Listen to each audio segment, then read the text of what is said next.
Ya, gracias.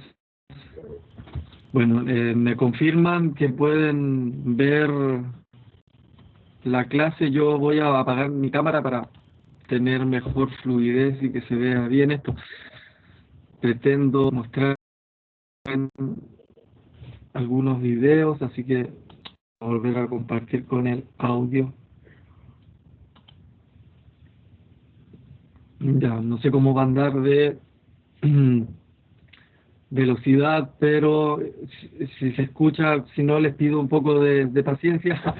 Los tres videos que vamos a ver, yo también se los voy a enviar. De hecho, les dejé ahora en el chat un link donde debieran poder descargar una carpeta comprimida que contiene esta clase y los tres videos que les voy a mostrar, ¿ya? Que si pueden ir descargándolo, o si no pueden descargarlo, me avisan. Buscamos cómo podemos bajarlo. Ya, entonces me confirman que pueden ver la proyección de la clase.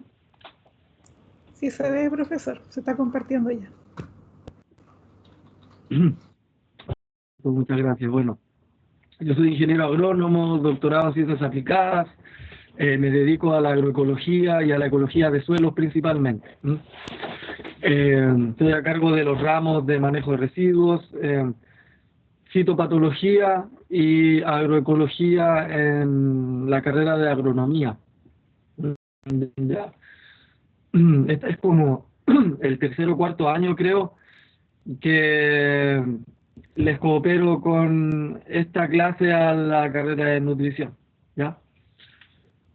Entonces, vamos a hablar un poco de estos temas que tienen que ver también.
Bueno, si han podido ver bien el video, grafica el crecimiento poblacional, ya esta población de seres humanos que tienen consumo energético, eh, energía que se obtiene de los ecosistemas, ¿cierto? Especialmente de los agroecosistemas, que son estos ecosistemas modificados por el hombre para poder obtener cierta productividad primaria neta, como se llama ecológicamente, desde la energía solar.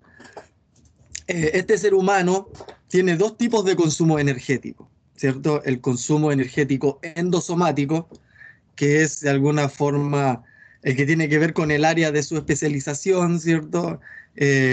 Con el consumo de energía principalmente, hablando en valores, ¿cierto? De 2.500, 3.200 kilocalorías por día, ¿no? Sería más o menos lo que está consumiendo un ser humano endosomáticamente, ¿cierto?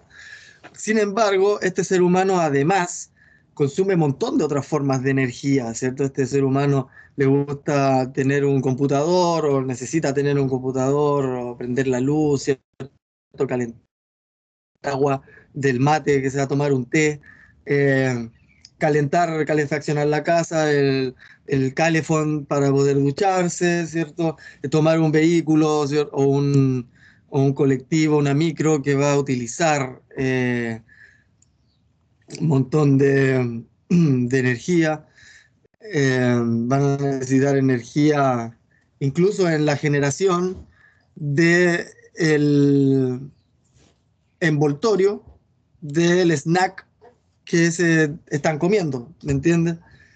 El consumo exosomático del ser humano está relacionado a lo que se considera como calidad de vida. Por lo tanto, hay países que se denominan ricos, ¿cierto? Porque permiten consumos altos exosomáticos en su población.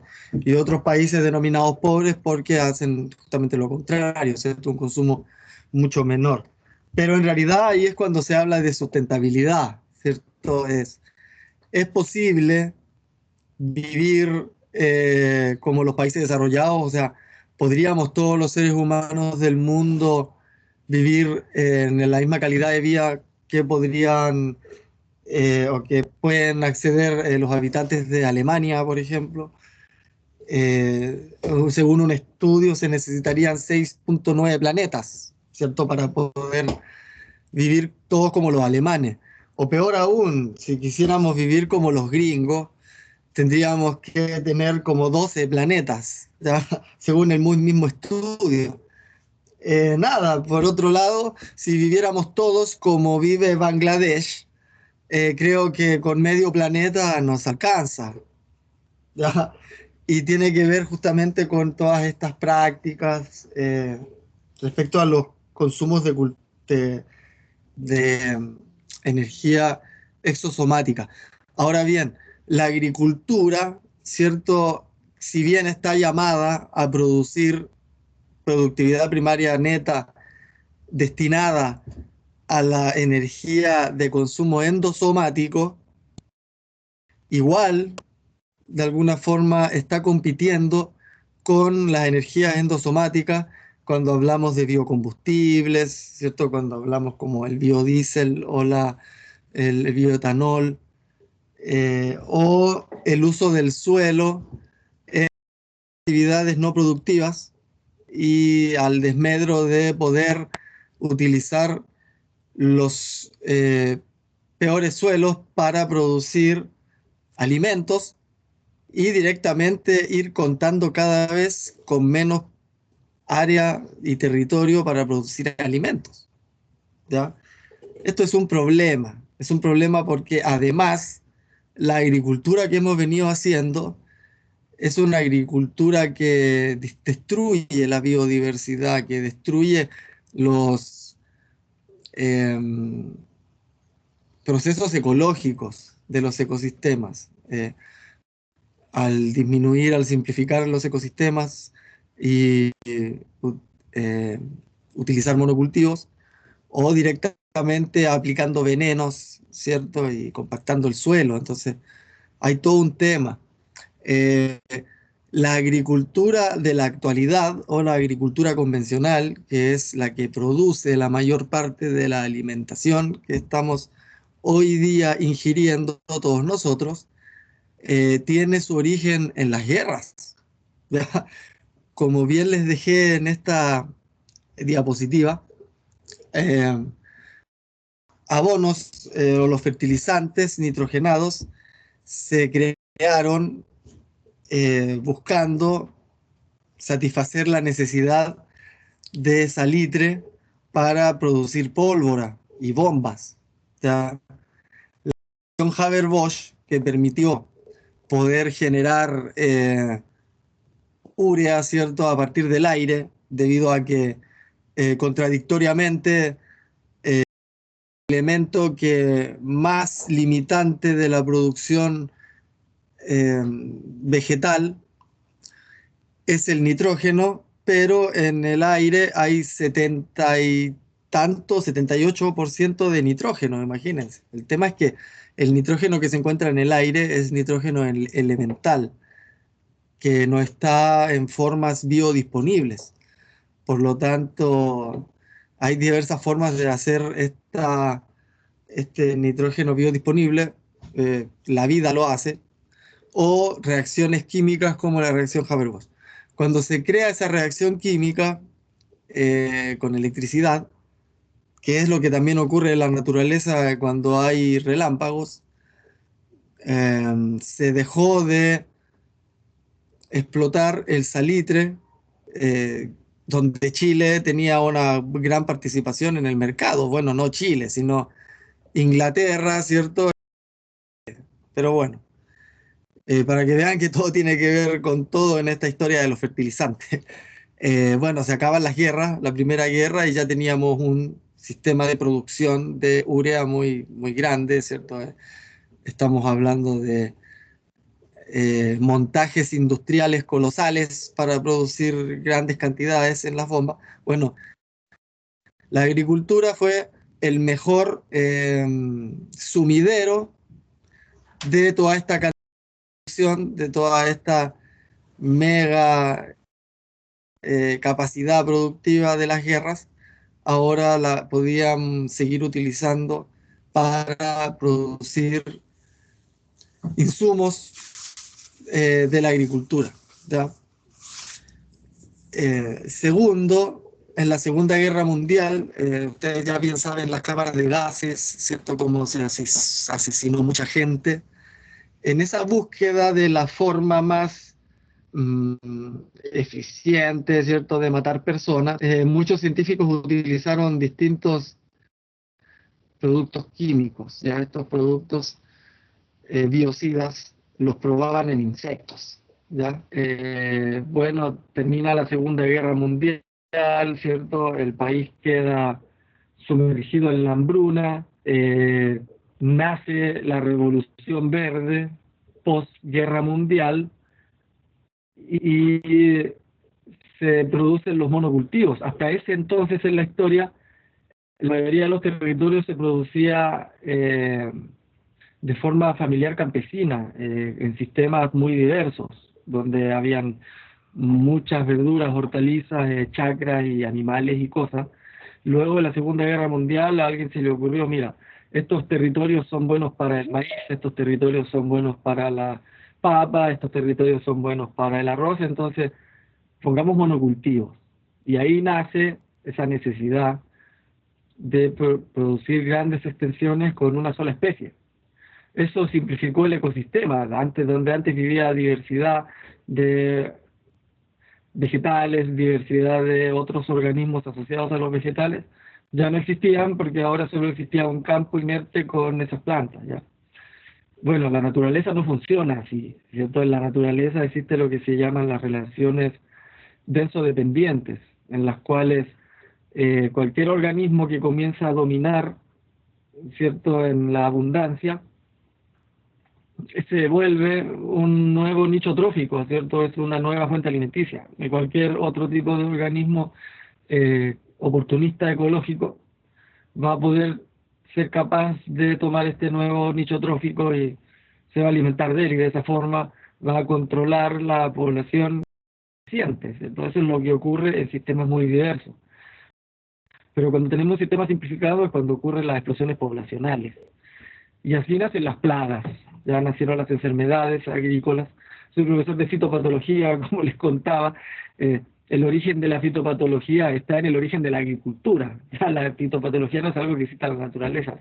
Tiene que ver con los desequilibrios que nosotros mismos como ingenieros agrónomos hemos venido generando en los ecosistemas. Bueno, las plagas de insectos es lo mismo. Si tenemos un monocultivo y no hay ningún predador, viene un pulgón y se encuentra con todas las plantas, su planta favorita, y sin enemigos naturales y nada, de fiesta, ¿cierto? Empieza a reproducirse y tener millones de hijos, y así se va a transformar en una plaga. El bicho en sí no es plaga, ¿cierto? Ningún organismo per se es un organismo malo, ¿cierto? Tiene que ver en realidad con las condiciones ambientales que se están dando, ¿ya? Entonces, cualquier manifestación o comportamiento de un organismo siempre va a depender del ambiente en el cual esté. ¿Ya? Por eso que el agroecosistema en este sentido es tan importante a la hora de generar producción agrícola. Bueno, dándole esta introducción entonces, la agricultura convencional, o que nace de la Revolución Verde, no es más que eso, ¿cierto? Una convención de países, grupos empresariales y sistemas de producción en masa de insumos que acordaron que la producción de alimentos a nivel mundial iba a ser así, ¿cierto? Era lo que les convenía en ese entonces y nada, grupos como fundaciones Ford y Rockefeller, sin ponernos conspiranoicos con el tema, ¿cierto? Pero son grupos empresariales o bancarios muy poderosos que están detrás de esto y hoy en día la agricultura convencional no es más que un gran negocio, ¿cierto? El único fin de la agricultura convencional actual no es alimentar a la población mundial, es generar dinero, y eso lo tenemos que tener claro. Y ustedes saben que en la barbarie capitalista neoliberal hay que ganar dinero a como de lugar, ¿ya? Entonces, si eso implica envenenar gente, o si eso implica empobrecer territorios, o si eso implica destruir la biodiversidad del planeta, va a dar lo mismo si eso está generando plata, ¿ya? Ese es un problema. O sea, es un problema porque nosotros no podemos disminuir las capacidades que tiene el ecosistema de generar nuestra propia productividad. ¿Ven? Se hizo un estudio bien importante de Rockström, ya es uno de los estudios más importantes y más acabados y profundos que se han hecho en el tema, y esto continúa, ¿cierto? Estos son alemanes, donde indican que la zona verde es como el área segura en el cual nosotros podemos manejarnos como seres humanos, ¿ya? Respecto a la contaminación atmosférica que no ha sido cuantificada, imagínense cuando sea cuantificada, la contaminación química que todavía no ha sido cuantificada, imagínense. El cambio climático ya superó el tema seguro, eso ya lo sabemos, ¿cierto? Ya solo Donald Trump se le ocurre hoy en día negar el cambio climático, ¿cierto? El resto ya se entiende que tenemos un desequilibrio de los gases invernaderos importante y nos tiene a nosotros ahora sufriendo una gran sequía, ¿cierto? La acidificación del océano, estamos a punto de llegar a una zona crítica debido a la liberación tanto de nitrógeno reactivo como a esta sobre concentración de carbono en la atmósfera que es absorbida en el mar como ácido carbónico, ¿verdad? Así que hay que tener cuidado también con eso. Eso afecta también los ciclos de un montón de seres vivos del el mar que son muy sensibles al pH, como por ejemplo la formación de larvas de moluscos, por ejemplo, ya son los que más están sufriendo el tema de la acidificación. No pueden producir su valva porque no pueden disolver el calcio, imagínense, ¿ya? Bueno,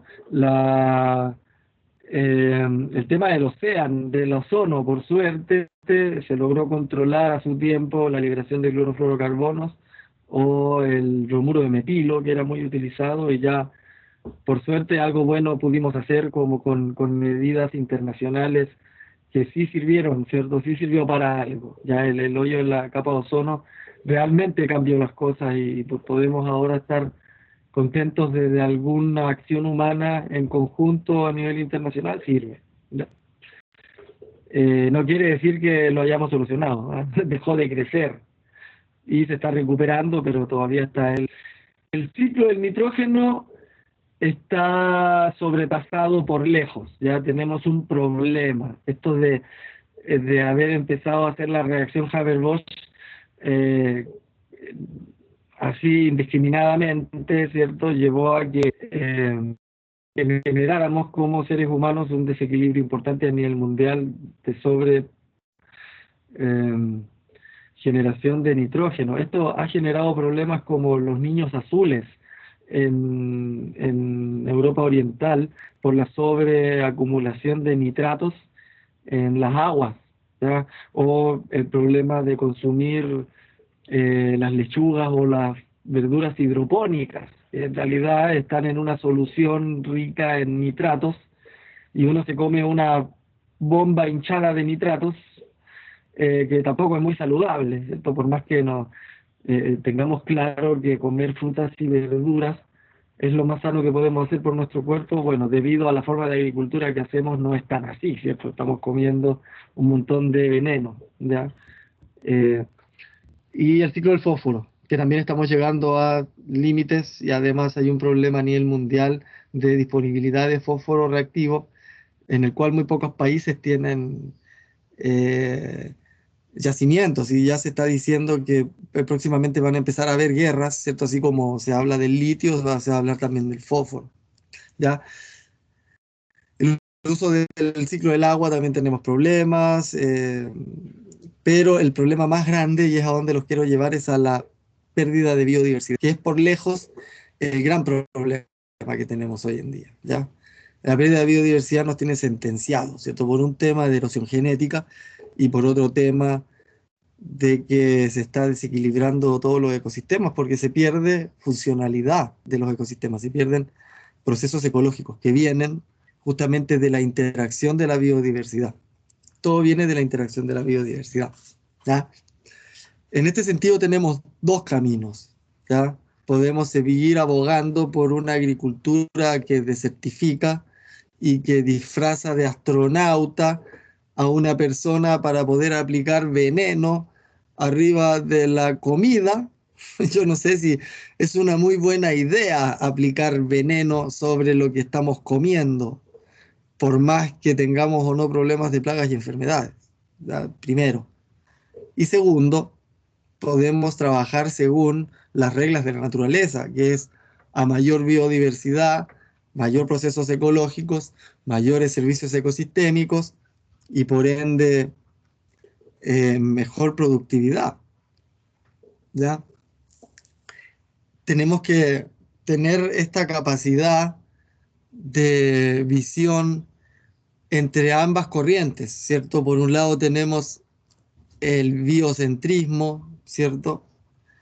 Donde los seres humanos somos un ser vivo más dentro de otro montón de ser vivos, ¿cierto? Y que somos todos parte de un mismo sistema vital. Y por otro lado está el antropocentrismo, ¿cierto? Que nos pone a nosotros como la cabeza dueños del mundo y nosotros hacemos lo que queremos y da lo mismo si perdemos la biodiversidad de organismos existentes o no, ¿cierto? Total, como seres humanos siempre vamos a poder solucionar las cosas, ¿cierto? Muy egocéntrica también esa visión, pero existe. ¿M? Entonces, eh, la agricultura no le queda otro camino, ya que dejar de ser antropocéntrica, eh, porque no funciona bajo esas leyes. Ya nosotros no decidimos sobre eh, las interacciones de la biodiversidad.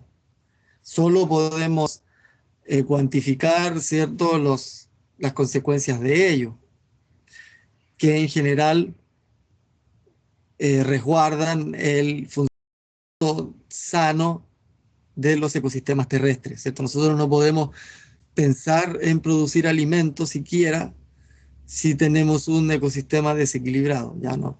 No podemos pensar siquiera si tenemos el agua contaminada, ya si tenemos un suelo sin vida. Tenemos que ser conscientes de eso, o sea, en los últimos 70 años en el mundo se ha perdido o se ha desertificado el suelo equivalente a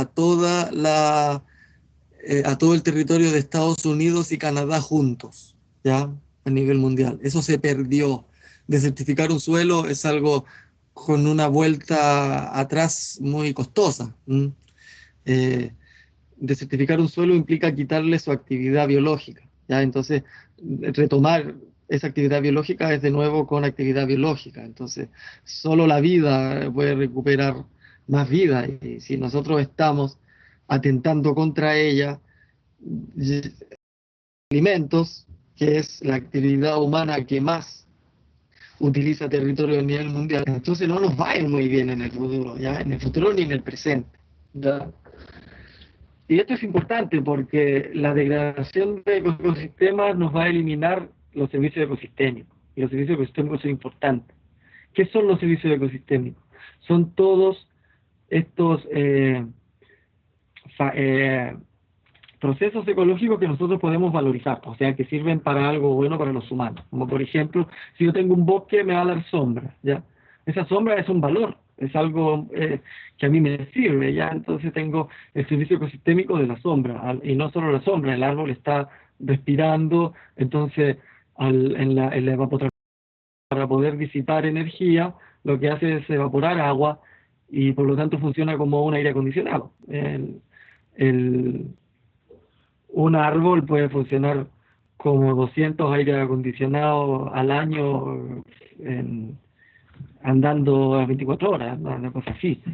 Eh, entonces son servicios ecosistémicos, ¿cierto? Sus raíces van a estar también sosteniendo, en el caso de un aluvión, también es un servicio ecosistémico, ¿cierto? Si yo tengo una buena permeabilidad en el suelo, voy a generar una buena percolación de aguas subterráneas.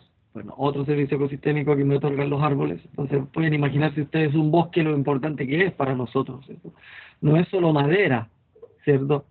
Y no solo eso, sino que en los árboles cuántos otros organismos más no viven, ¿cierto? Organismos que pueden alimentarse o no del árbol, o simplemente utilizarlo como hábitat, ¿ya? O simplemente pararse ahí, ¿cierto? Buscando sombra también, buscando un lugar para cazar, ¿cierto? Sus posibilidades de poder cazar van a ser mayores, y así. Imagínense la cantidad de procesos ecológicos en los cuales está involucrado un solo árbol. Esos son servicios ecosistémicos.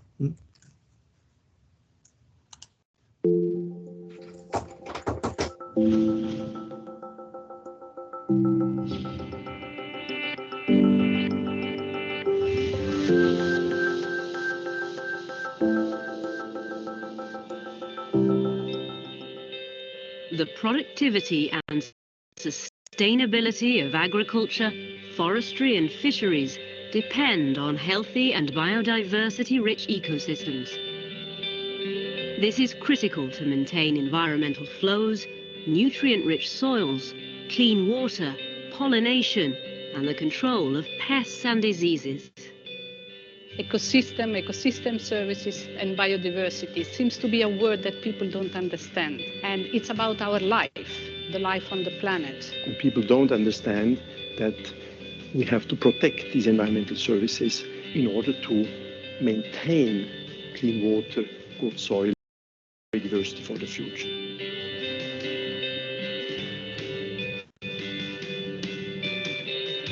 So it's important that policymakers understand the value of the production of ecosystem services and promote and help farmers to produce much more of it, not only for themselves, but also for the millions of people who depend from agricultural systems. You need to take a landscape as a whole, because when you have forests, you have pastures, usually you have agriculture, and all of them use these environmental services, but also help protect environmental services if the management is done in a good way. So it is an integrated approach which is needed and not a sectorial approach. And this obviously needs a lot of collaboration.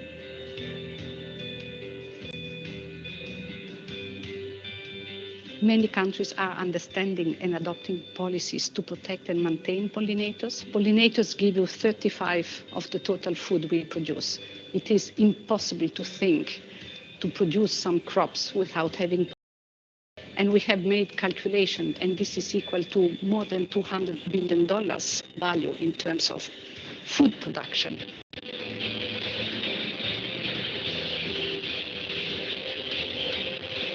Without ecosystem services and ecosystem management, there will be no survival, because the water will not be available anymore in the quantity needed, pollinators will disappear, and the soil will erode. So without taking care of ecosystems and their services, there is no food production in future.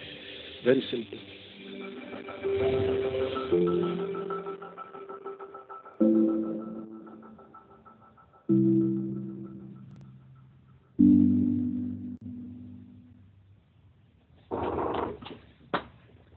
Pueden ver, como bien indica la persona de la FAO, si no protegemos los servicios ecosistémicos no vamos a poder producir alimentos. Es así de grave esto. Como explicaba, la polinización solamente, ya acá hay un estudio de un agroecólogo importante que es Garibaldi, ¿cierto? Donde él dice, habla del famoso déficit de polinización, ¿ya? Efectivamente hay un problema ahora, hay una catástrofe con las abejas, ¿ya? Y no solo las abejas melíferas que conocemos nosotros, sino todos los polinizadores. Cuando hablamos de polinizadores, tenemos que sacarnos de la cabeza que son solo abejas o avispas, ya eso sería el orden Hymenoptera. También tenemos el orden Diptera, donde hay unas mosquitas que se llaman sírfides, que son muy importantes en la polinización que se ven, o los coleópteros, también son importantísimos polinizadores, también los lepidópteros, muchas polillas y mariposas, ¿ya? Entonces, cuando hablamos de polinizadores, no solo son abejas, ¿ya? Son un montón de bichos, ¿ya? Entonces, cuando nosotros reducimos la biodiversidad de plantas y sus organismos asociados, vamos a estar reduciendo la biodiversidad de polinizadores, y ese es un problema. Es un problema importante, ¿por qué? Pues yo soy ingeniero agrónomo, ya a mí me deformaron académicamente diciéndome que yo iba a tener que ponerle más fertilizante, iba a tener que ponerle más veneno, iba a tener que meterle más maquinaria y de esa forma iba a producir más kilos, ¿cierto? Eso es lo que a mí me enseñaron. Bueno, luego aprendiendo con ciencia, ¿cierto? Con mucha ciencia agroecológica, porque esto es más nuevo. Todos esos paradigmas cambian, ¿cierto? Y uno de esos temas es justamente el descubrir que el déficit de polinización termina siendo cuantitativamente más importante que la suma de todos los otros factores que yo les nombré recién, ¿ya? Entonces nosotros estábamos, los malos agrónomos, ¿cierto?, pensando cualquier cosa, ¿cierto?, porque nos enseñaron mal, ¿ya? Hoy se sabe que no es así, ¿cierto? Hoy en día da lo mismo si le pusiste toda esa cantidad, ¿cierto?, de tal o cual veneno, si al fin y al cabo no tienes quien esté polinizando, ¿ya? Entonces eso va a influir en tu productividad, en tu fructificación, mucho más que lo otro que estabas aplicando, ¿ya? ¿Se entiende? Al fin y al cabo es por lo que yo les decía, es un negociado. Aquí lo que importa es vender esa aplicación, ¿ya? Vender ese producto que se va a aplicar, ya lo que sea ciencia, lo que sea salud y esas cosas en general se dejan de lado porque toda empresa agrícola tiene que hacer plata, como les decía, da lo mismo cómo, ¿ya? Bueno, según los estudios de Garibaldi, si nosotros tenemos una planta sin ningún tipo de polinizador, va a producir a nivel cero, ¿ya? El resto es la producción relativa de incluir más o menos polinizadores. Como pueden ver el color azul, si se incluyen, por ejemplo, abejas melíferas, que es lo que se hace cuando no hay polinizadores, hoy en día los cultivos de manzana, los cultivos de cereza, arriendan cajones de abejas para que vayan a polinizar, ¿ya? Además, después a ustedes le venden esa miel que está llena de pesticidas de esos cultivos agrícolas de manzano y de cerezo. Así que cuidado con eso. Resulta que las abejas melíferas no son muy buenas polinizadoras, ¿cierto? En general, la biodiversidad es mejor, ¿cierto? No, hay abejas, por ejemplo, que se pueden sacudir, cosa que no hacen las abejas melíferas y pueden tirar polen a otro lado, o hay organismos de menor tamaño que las abejas melíferas que pueden tomar polen en flores que las abejas melíferas no, y así, ¿ya? Lo mejor es biodiversidad. Por lo tanto, este tipo midió ahora ya, ¿qué hago con el mismo campo si yo le incluyo corredores biológicos y dejo que ahí existan solo polinizadores nativos, ¿no? ¿Ya? Imagínense, el incremento del rendimiento llegó a un 60%. Solo había llegado a un 30% nomás con las abejas melíferas. Entonces ya, a ver, pongámonos más intensificados ecológicamente y pongámosle a este campo abejas melíferas y polinizadores nativos, a ver qué pasa. Y resulta que el rendimiento aumentó en un 100%, o sea, el doble de productividad, solo por meter más polinizadores, ¿ya? Entonces los bichos no hay que matarlos, ¿ya? Tenemos que sacarnos esa idea de la cabeza de que todos los bichos son malos. De hecho, la otra vez había un estudio que leía que menos del 0,05% de la biodiversidad de insectos puede llegar a tener algún daño a un humano, a picarlo o algo. O sea, es nada. ¿Ya? Bueno, la figura de arriba muestra este círculo vicioso de los sistemas agrícolas, ¿cierto? Primero, ¿qué tengo? La problemática que yo les decía, ¿cierto? Y si yo tengo pocos polinizadores nativos, porque tengo un ecosistema simplificado, lo único que me queda es poner abejas melíferas, ¿cierto? Entonces, igual abejas melíferas. Ya arriendo un caballero que tiene abejas, unos colmenares y se los pongo ahí al cultivo. Ya voy a tener mejor polinización. Pero esa polinización tampoco es la mejor de todas, ¿cierto? No es muy estable, ¿ya? Por lo tanto, si no es muy buena la polinización, no va a ser tampoco muy buena o muy estable el rendimiento del cultivo.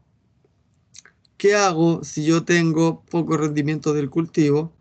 Aumento el área agrícola. Pero si yo aumento el área agrícola, eso es en detrimento de las áreas naturales, ¿cierto? Y si yo disminuyo las áreas naturales, voy a disminuir los polinizadores nativos. Y volvemos al mismo problema. Y entonces esto lo volvemos intensificando. Cada vez es peor, ¿ya? Bueno, ¿qué hizo Garibaldi? Hizo lo que mucha gente sabía, pero un poco se atrevían, ¿cierto? Que fue tomar un campo y pueden ver en la letra A un campo común, ¿cierto? Esto es lo que vemos normalmente, ¿cierto? Un suelo desnudo donde no hay nada y se va a ver una productividad anual dependiente de pesticidas y fertilizantes y todo eso y todo bien, ¿ya? Y del otro lado es como dejaron que crecieran por 4 o 5 años plantas espontáneas, ¿cierto? Mal llamadas malezas, ¿cierto? Las dejaron crecer nomás ahí, ya, vivan plantitas, y empezaron a medir, ¿cierto? El número de polinizadores que empezaban a visitar a las plantas del cultivo, y resulta que eran directamente proporcionales, ¿cierto? A la diversidad de plantas que ahora había en los bordes. Entonces, imagínense la oportunidad, la importancia de tener estas plantas en los bordes, que no solo van a servir como corredores biológicos, sino también como cercos vivos, ¿cierto? Y bueno, ahí vamos a ver cantidad de funcionalidad que tiene el ecosistema. ¿Por qué? Porque otro estudio indicaba la relación que hay de distintas plantas con la posibilidad de distintos polinizadores que llegaban a visitarla, ¿ya? Ustedes ven a su izquierda, ven especies de plantas, y a su derecha son especies de polinizadores, ¿ya? Cada tamaño del cuadrito del polinizador indica su mayor amplitud de plantas que visitaba, y al revés, cada cuadrito del tamaño de la planta indica el número de visitantes que tenía. Y pueden observar ustedes la complejidad en las relaciones interespecíficas dentro de un ecosistema. Ya esto era un solo ecosistema. Entonces es importante, ¿ya? ¿Por qué? Porque, como bien les decía recién, nosotros necesitamos servicios ecosistémicos para producir, ¿ya? Y además también tenemos que ligar con nuestras mismas consecuencias, ¿cierto? Como plagas, enfermedades, la competencia por el agua o la competencia por los polinizadores que existe, ¿cierto? Que son los servicios ecosistémicos debido a nuestro mismo manejo de los ecosistemas.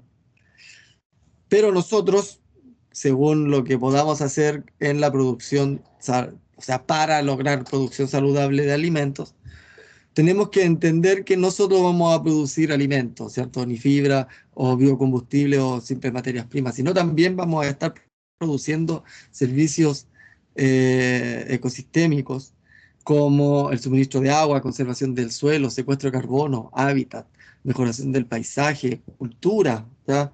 El tema de la cultura de organismos humanos que de alguna forma modulan su comportamiento y sus costumbres según la biodiversidad que los rodea, ¿cierto? Es muy importante el tema de ciertos sabores o ciertas recetas que tienen ciertos grupos humanos que viven en lugares muy específicos, son, ¿cierto?, culturales, que ustedes no van a encontrar esa especia o esa forma de producirlo en otro lado.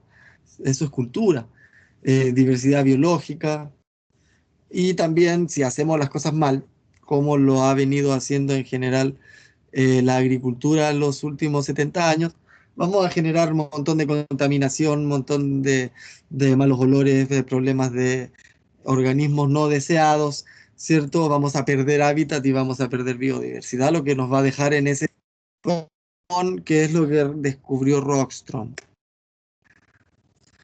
Hay un montón de tipos de servicios ecosistémicos, como les decía, desde los culturales, religiosos, que por ahí no tienen ningún valor de mercado, ¿cierto?, hasta la producción de alimentos, ¿ya? Y que lamentablemente ya fue coaptada y ya fue tomada por el mercado, ¿cierto? La producción de fibra, la recreación, los recursos genéticos, todo eso son servicios ecosistémicos que ya están cooptados por el mercado, así que hay que tener cuidado, a ver qué pasa con la seguridad fitogenética, con la posibilidad, ¿cierto?, de tener plantas que yo pueda utilizar, ¿cierto?, y no de tener solo patentes, ¿cierto? ¿Qué pasa con el agua? ¿Cuál es el acceso al agua? Estamos en un país donde este es el caso más extremo, ¿cierto?, de valorizar o capturar para beneficio privado un servicio ecosistémico, ¿ya? Creo que no hay otro país, ¿cierto?, que lo haga al menos como Chile. Y es un problema, ya, que tenemos. ¿Y qué pasa? Cuando nosotros simplificamos el ecosistema, generamos monocultivos, dejan de haber interacciones de la biodiversidad, dejan de haber procesos ecológicos y dejan de haber, por ende, ¿qué nos queda? Lo único que podemos hacer es subsidiar, ¿cierto? Eso se llama subsidio energético, ya. ¿Qué pasa si yo no tengo una población de predadores que me controlen las plagas? Bueno, produzco un pesticida, ¿cierto? Ya, se lo aplico, un subsidio energético. Ya. ¿Qué pasa si yo eliminé la población de lombrices en el suelo porque tiré veneno y ya no hay ningún microbio en el suelo que mineralice los elementos? Bueno, le voy a aplicar un fertilizante. Ya, subsidio energético. Bueno, ya ahora si ya no tengo lombrices, tampoco voy a tener un buen drenaje o una buena circulación de gases en el suelo. Ah, bueno, entonces métele un tractor, ¿viste? Y seguimos subsidiando energéticamente. Cuando uno hace balances energéticos entre sistemas naturales y agroecosistemas convencionales, resulta que se necesitan 80 o 90 kilocalorías para producir una. Eso es una locura, ¿cierto? ¿Cómo puede ser posible? La agricultura tradicional que utilizaba las personas que trabajaban era 1 a 1, ¿cierto? Se gastaba 1 caloría por una que se producía. Hoy en día, debido a la venta de servicios ecosistémicos, estamos en un sistema donde gastamos 80 o 90 para producir una, ¿ya? Eso beneficia solo a quienes te venden estas cosas, ¿cierto? Como les decía, hay un gran negociado, muchas veces el agricultor está obligado, ¿cierto? Porque el comprador de sus productos lo obliga a cumplir tal o cual servicio ecosistémico, o las mismas regulaciones, las mismas leyes de patentes de las semillas, las malas prácticas de las coimisiones, ¿cierto? Que son coimas en realidad, cuando a un agrónomo se tiene que ir a ganar los pesos con las comisiones de vender este tipo de cosas a los productores, que muchas veces ni siquiera los necesitan, pero es así, ¿ya? El problema no tiene que ver tanto con eso, sino con qué son estas cosas que nosotros le estamos echando a nuestra comida, ¿cierto? Y son elementos peligrosos, ya son tóxicos, son responsables de por lo menos 440.000 muertes cada año en el mundo, ¿cierto? Y el 99% de todas las intoxicaciones en los países desarrollados, ¿ya? Aquí en Chile es una locura porque hay muy poco control de esto. Podemos hablar 10 horas de esto, pues, tratar de avanzar muy rápido, porque si no voy a quedar atrasado. Bueno, estas cosas son biocidas, son para matar la vida, para eso se crearon y eso es. Y para eso lo utilizan, no es para otra cosa. Por otro lado, en Chile somos de la OCDE, ¿cierto? Somos países desarrollados, ¿ya? Desde que pertenecemos a la OCDE, somos igual que Canadá, ¿cierto? O al menos eso se supone, ¿ya? Esto lo digo de forma muy sarcástica porque sé que no es así, ¿cierto? Somos desarrollados para algunas cosas, pero para otras nada, ¿ya? Y resulta que como nos creíamos desarrollados en la OCDE, bueno, la OCDE nos dijo, mira, los países desarrollados, nosotros, tenemos regulado el tema de los pesticidas, ya tenemos regulado esto porque es peligroso, desde los 60 que se vienen estudiando y cada vez se sabe más, entonces ustedes tienen que hacer lo mismo, ¿ya? Y en base a esas presiones de la OCDE, se inició en Chile el programa integrado de plaguicidas de uso agrícola, ¿ya?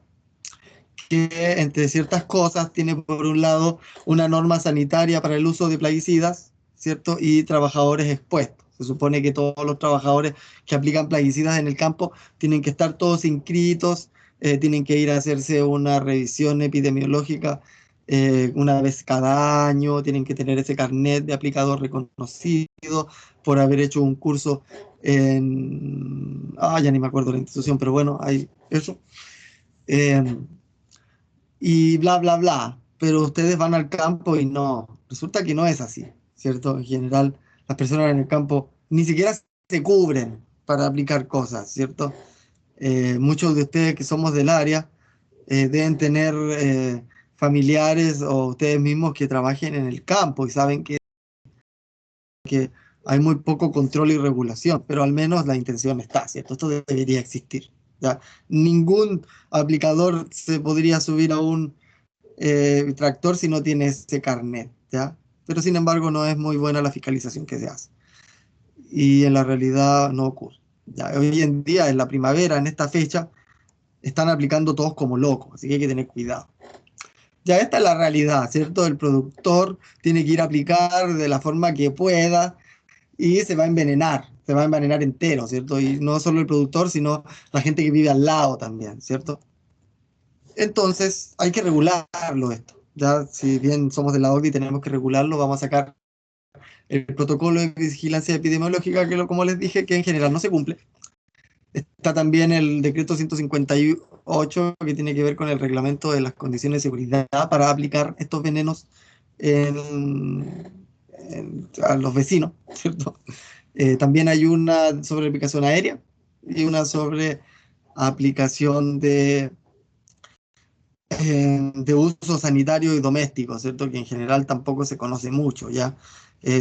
Entendemos que hoy en día podemos ir al supermercado y comprar Tanax, que son órganos fosforados y que se supone que están prohibidos, ¿cierto? O peor aún, ver en la tele una dueña de casa regia tirándole raid casa y jardín a su familia que está sentada en el living, ¿cierto?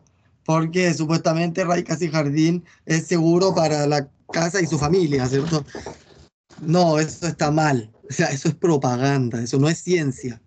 Y ahí hay un problema bien importante, ya, porque gran parte de la agricultura o del tema de los transgénicos, del tema de los plaguicidas, tiene que ver con propaganda y no con ciencia. ¿Mm?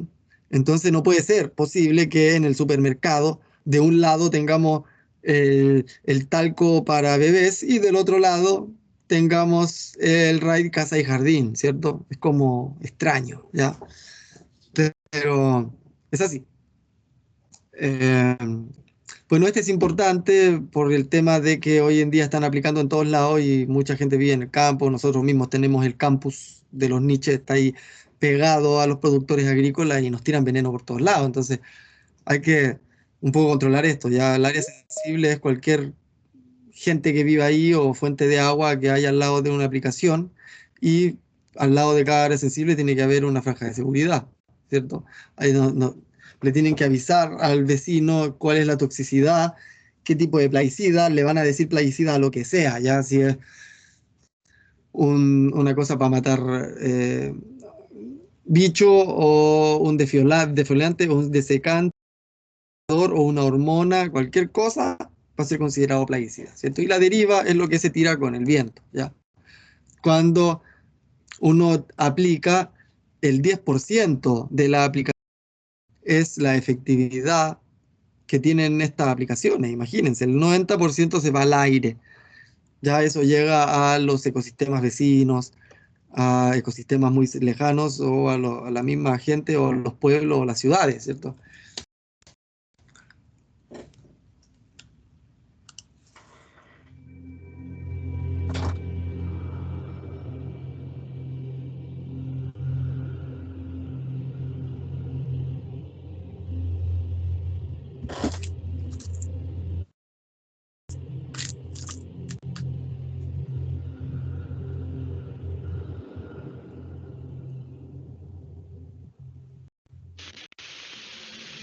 Entendiendo que, entonces, no tenemos una sola sustancia química, sino que tenemos un cóctel de químicos que se utilizan en los territorios, es, desde nuestro punto de vista, absolutamente inaceptable que se quiera plantear el discurso de las buenas prácticas agrícolas a partir de la presentación de quien aplica el veneno como si fuese un astronauta para garantizar sus medidas de seguridad.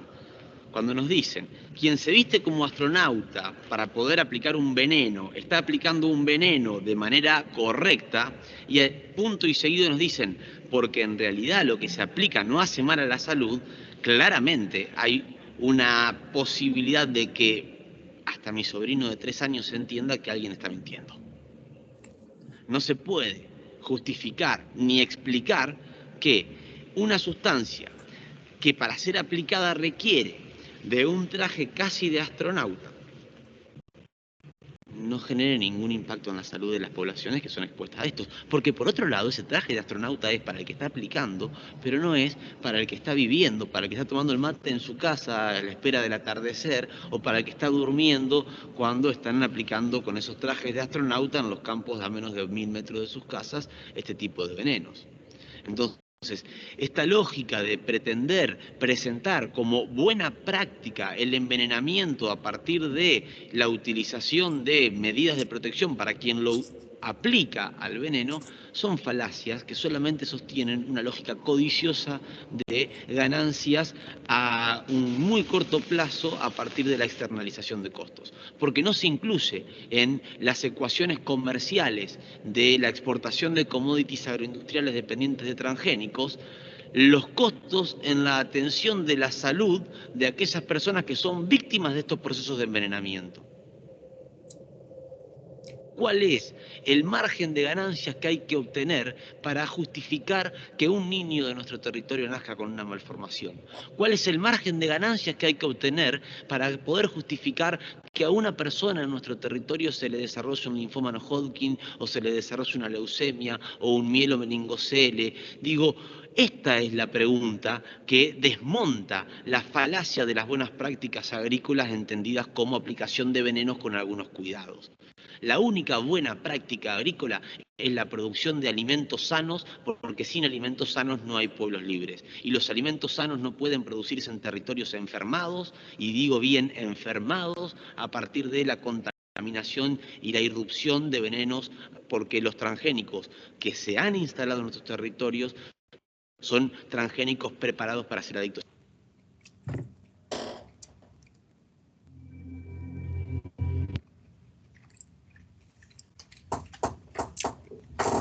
Bueno, como bien les decía,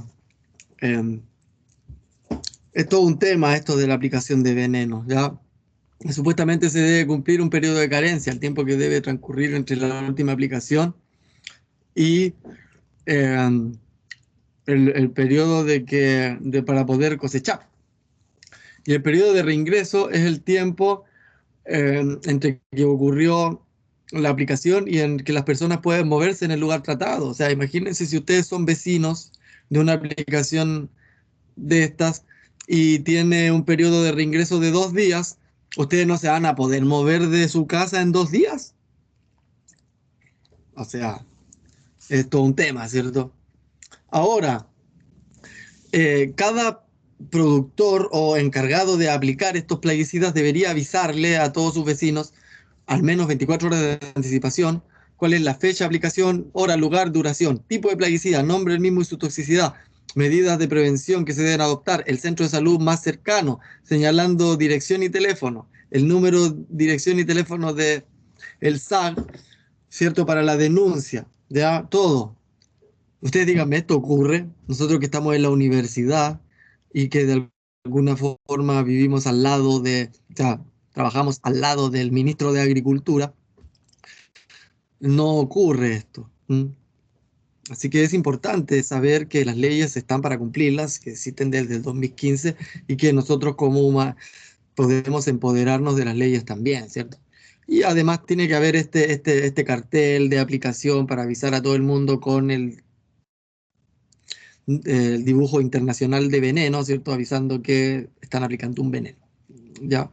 Toda la persona que manipule debe estar, como les decía, con todos sus elementos de seguridad.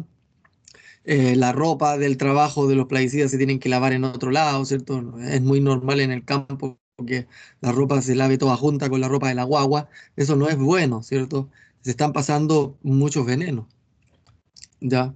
Y en caso de aplicación flagrante hay que acusar nomás, ¿cierto? Hay que ser bien acusete porque hay que hacer las cosas bien, ¿ya? Aquí la salud es lo que está en juego y es importante, ¿ya? Saber que tenemos derechos, ¿ya? Todo se puede hacer ahora también por internet, ¿cierto? Ahora todo el mundo anda con un celular, puede sacar fotos, videos, si alguien está aplicando y a pedirle, exigir la multa, enseñarles a los productores agrícolas que tienen que hacer las cosas bien, ¿ya? Y exigir también productos sanos. Ese es el tema, ¿ya? Acá hay un estudio que indica que la deriva es mentira, que se puede controlar con las BPA, ¿cierto? Porque la deriva primaria es la que se libera a medida que están aplicando de alguna forma la nube que llega cuando uno está ahí. Pero la deriva secundaria es cuando por proceso de día y noche, ¿cierto? De reversión térmica, los elementos pueden evaporarse o condensarse y se forman microgotitas y esas gotitas siguen presentes en el ecosistema y después le caen a la gente porque eso llega a las casas, ¿cierto? Y después al otro día de nuevo sale el sol y de nuevo se evapora y así y así. Y la deriva terciaria es cuando con los vientos alisios se mueven incluso hasta de un continente a otro todos estos elementos. Recuerden que el 90% de lo que se aplica se va al aire. Es una locura. Bueno, acá en Chile tenemos el problema con las avellanas, ¿cierto? La avellana que se está usando uno de los peores herbicidas eso fue prohibido en todos lados y acá en Chile todavía se hace vista gorda con el tema de las avellanas, ¿ya? A ver, acá en 14 de noviembre del 2018, creo, 2019, hubo una emergencia química por los pesticidas que estaban aplicando al lado de un colegio, no puede ser, ¿ya? En Río Claro está lleno de pesticidas, también estaban aplicando, parece que esto fue en Aresti, fue multado Aresti, ¿sabe? Acá un estudio de Alemania indica que en Chile nos estamos envenenando, ya estamos llenos de veneno, no hay ningún control en el mercado interno. Si ustedes van a comprar una hortaliza al mercado interno, lo más probable es que esa hortaliza vaya con el peor pesticida. ¿Por qué? Porque como Chile produce para exportación, los que compran, que son países desarrollados, están limitando el uso de pesticidas muy peligrosos, pero eso es para los que salen afuera. Los productos que se quedan en Chile se quedan utilizando todo ese stock de plaguicidas que fueron prohibidos y como nadie controla nada, lo estamos comiendo, todo eso es stock que no se pueden mandar para afuera, imagínense. Bueno, el año pasado, ¿cierto? Prohibieron en Estados Unidos el clorpirifos, ¿ya? Acá en Chile es lo más usado, en manzanas, peras, ¿cierto? Con los nombres de Lorsban, Troya, Pirinex, directamente clorpirifos, y esto genera daño cerebral, ¿cierto? En los niños, ¿ya? Aquí es donde más se usa, en esta zona, hay que tener mucho cuidado.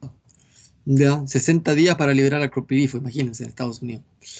Acá en Chile se hizo un estudio muy importante del cual está a cargo una profesora de nuestra universidad, que es además la vicerrectora de investigación y posgrado, que es doctora María Teresa Muñoz. Ella descubrió en los niños de San Clemente metabolitos de órganos fosforados. Imagínense, niños que van a la escuela en el campo y ya están llenos de pesticidas, ¿cierto? Entonces, esto está mal esta cosa, ¿cierto? No puede estar así, no podemos seguir produciendo alimentos de esta forma.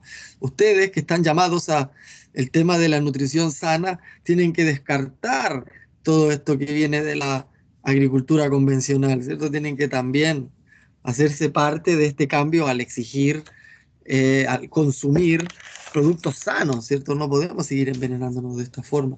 Otro estudio indica que estamos envenenándonos, ¿cierto? El gran problema en Chile es lo que estamos comiendo y cómo estamos produciendo, ¿ya? Sexta y séptima región de Chile son actualmente la zona saturada de nacimientos con malformaciones congénitas. Eso está relacionado a los pesticidas. Otro dato es que en la séptima región es donde más hay prevalencia de cáncer al estómago. Eso también de alguna forma se ha relacionado al consumo de alimentos ricos en pesticidas, ¿ya? El 2018, por ejemplo, se llegó a que las espinacas, o sea, las frutillas, son lo que más veneno tiene. Así que cuidado con llegar y comerse las frutillas sin enjuagarlas. Por último, enjuaguenlas en agua con bicarbonato, ¿cierto? Pero no las lleguen y las coman, porque eso tiene un cóctel de tóxicos increíble, ¿ya? La espinaca es la segunda en Chile, y después la siguen los nectarines, las naranjas, las uvas, los duranos o damascos, ¿cierto? Perdón, las cerezas, las peras, los tomates, el apio, las papas y los pimientos, ¿ya? Eso es lo que más en Chile tiene pesticidas, así que con cuidado, ¿ya? Otro estudio indica cómo acá en Chile esto es un problema, ¿ya? No es algo que podamos tomarnos como muy ligero, ya efectivamente hay costos en el sistema de salud muy altos, ya costos que no fueron considerados cuando se hizo el proyecto agrícola, ¿cierto? En general son externalidades que va a terminar pagando la sociedad toda. Entonces el producto tenía bajo precio, pero fue porque no tenía considerado todo su costo. Imagínense, si fuéramos capaces de considerar en el valor del producto todas las externalidades, ya no podríamos comprar las manzanas y las cerezas como las producimos. Esa es la verdad, ¿ya? El 8 de enero del 2018, miren, estaban aplicando algo y empezaron a envenenarse a la gente, ¿cierto? No se preocupan de la gente. La Nutella y el Paraquat, como ya les nombraba, es un problema terrible en Chile, para nada dulce. Dice, a todos nos gusta la Nutella, pero